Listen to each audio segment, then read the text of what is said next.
Wellness Rhythm Show. Find your rhythm. Live your wellness. Y'all, quick question. Have you been in a grocery store lately and noticed that everything has protein in it now? Protein water, protein granola, protein coffee. At what point did we collectively decide that we were all just quietly starving for amino acids? Right, and it's not just the marketing. Actual protein supplement sales in the US alone crossed $30 billion last year, which tells you people are genuinely trying to solve something. They're just not always sure what. And here's the thing, though. The confusion is real. I've heard everything from eat a gram per pound of body weight to you only need 50 grams a day total. Those are wildly different numbers. Someone is wrong. Maybe everyone is a little wrong. That is precisely why we're here today, because the science on protein has gotten genuinely interesting and genuinely more nuanced than the fitness industry would have you believe. We're going to talk about how much you actually need, whether timing matters, and what this looks like for real people at different life stages. So let's just start with the basics. Protein. Why does our body even need it? Because I think a lot of people hear protein and just think bodybuilders and powder shakes.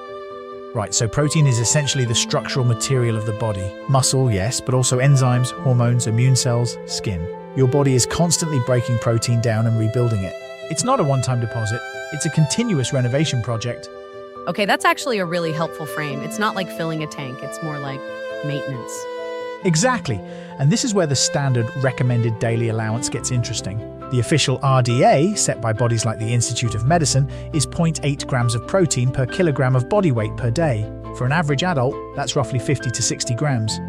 Which sounds reasonable until you dig into what that number actually means. Right, here's what I've learned, and this is important, that RDA is designed to prevent deficiency. It is not optimized for active adults, older adults, or anyone under significant stress. It's the floor, not the ceiling. So who's saying the floor isn't enough? Quite a few researchers, actually. Dr. Stuart Phillips at McMaster University has published extensively on this. His work, and a broader 2017 meta-analysis published in the British Journal of Sports Medicine, suggests that for active adults, something closer to 1.2 to 1.6 grams per kilogram is more appropriate for maintaining and building muscle. That is nearly double the official recommendation. Y'all, that's a meaningful gap.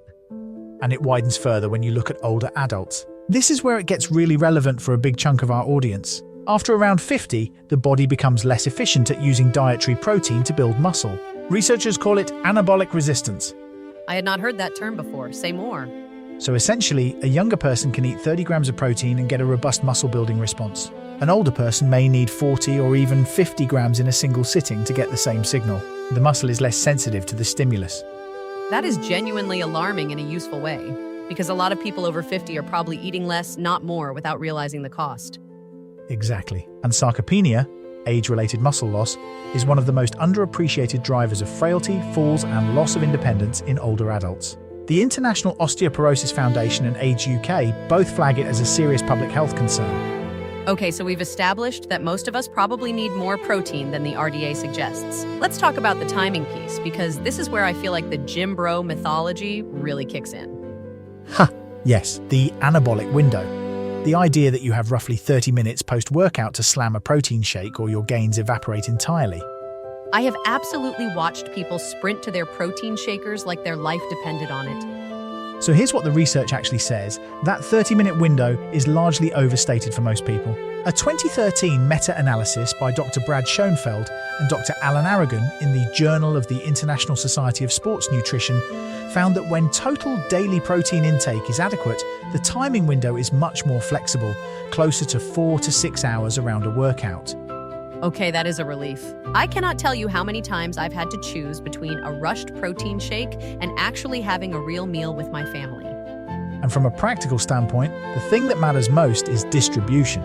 Rather than hitting all your protein in 1 or 2 meals, spreading it across 3 or 4 meals throughout the day is consistently more effective for muscle protein synthesis. Here's the thing though, that actually conflicts with how most people eat. A lot of us have a light breakfast, a medium lunch, and then load up at dinner. You're right, and that's the most common pattern. The breakfast and lunch gap is real. Most people eat something like 15 to 20 grams in the morning, similar at lunch, and then 60 or more at dinner, which is actually less efficient than spreading it more evenly. So the practical ask is, front load your protein a little more. Don't save it all for dinner. Precisely. Aim for roughly 25 to 40 grams per meal, 3 or 4 times across the day. That number goes up for older adults, as we said. Can we talk about sources for a second? Because I think people default to chicken and protein powder and forget that food variety matters here. Absolutely. And actually, if you could nudge listeners toward one thing, if you're not already listening and subscribing to this show, please do like and subscribe. It genuinely helps us reach more people. But on sources, animal proteins like eggs, fish, poultry and dairy are what researchers call complete proteins, meaning they contain all 9 essential amino acids. Plant sources can absolutely get you there, but you typically need to combine them more thoughtfully.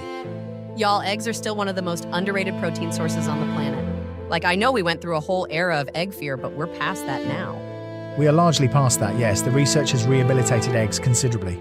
Dr. Walter Willett at Harvard has noted that for healthy adults, an egg a day shows no significant link to increased cardiovascular risk for most people. Now here's where I want to push back a little, David, because I think there's a real danger in all this optimization talk. Not everyone can just increase their protein intake. Food cost is real, access is real. And for a lot of our listeners in the sandwich generation, they're also managing aging parents whose appetites have dropped dramatically. That is a genuinely fair challenge. And actually, for older adults with low appetite, that's where protein quality becomes even more important than quantity. Leucine, specifically, an amino acid found in high concentrations in dairy and eggs, is a particularly potent trigger for muscle protein synthesis. Dr. Donald Lehman at the University of Illinois has done substantial work on leucine thresholds. So if you can only eat a small amount, choose foods that are dense in the right amino acids. That's actually actionable. It is. Greek yogurt, cottage cheese, eggs, a small piece of fish. These aren't expensive or complicated. They're just not always what we reach for. Okay, I want to address the skeptics because I know someone is listening and thinking, I've been eating the same way for decades and I feel fine. Why should I change anything? Right, and that's a reasonable position. The honest answer is, if you are genuinely thriving, have good energy, maintaining muscle and function across the years, you may well be hitting adequate intake already. Protein needs are individual. Body weight, activity level, age, stress, they all shift the target. The point isn't to create anxiety. It's just to say it's worth knowing your own rough number. And for a lot of people, especially over 50, the number is probably higher than they'd assume. And I'll say this, I went through this exercise myself about a year ago. Tracked my intake for a week. I was reliably under-eating protein at breakfast and overcorrecting at dinner. Small shift to add eggs or Greek yogurt in the morning. Genuinely felt a difference in energy by mid-afternoon within 2 weeks. That is the most personal wellness data you have ever shared on this show, and I appreciate it enormously. Don't make a big thing of it. Okay, let's land this plane. If you take one thing from today, and honestly, just one is enough, it's this. The official protein recommendation is a floor, not a target. Most active adults, and especially adults over 50, likely benefit from closer to 1.2 to 1.6 grams per kilogram of body weight. And spread it across your day, not just dinner. And if you want to be even more precise about it, focus on leucine-rich foods, don't stress excessively about the post-workout window, and just sort out breakfast. That's probably where most people are leaving the most on the table.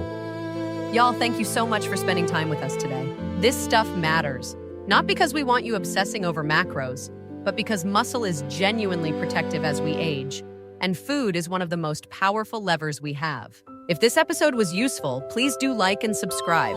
It means the world to us, and it helps more people find the show. Right, and next time someone tries to sell you protein coffee, you'll at least know enough to read the label first. Always. Take care of yourselves, y'all. We'll see you next time. This show is part of the VoxCrea.AI system. If you want a show like this for your organization, without building it yourself, go to VoxCrea.AI and request a sample episode.